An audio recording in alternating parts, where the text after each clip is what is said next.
عالسلامة البنات. نبدأ بالغدا ديريكتومون. قلت نبدل فيه شوية من الخبز المشري والكسرة، قلت نعمل فيها قرصة خبز زينتها بالزيتون الجلجلان، زيتون أكحل وأخضر.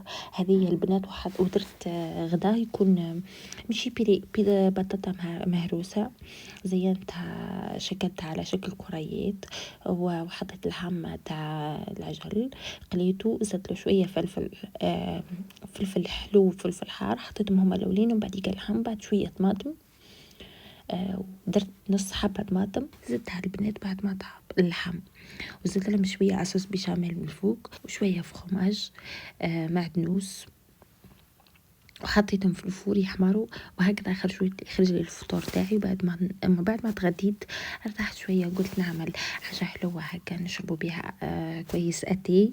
عملت حبات باللوز وحبات بالكاوكاو، اسمها فول السوداني، ودرت لها رشة سكر من الفوق.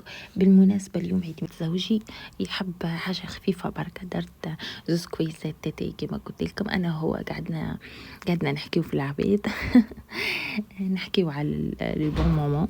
انا نقصر بركة البنات، نتمنى نكون خفيفة عليكم وبزوات ان شاء الله.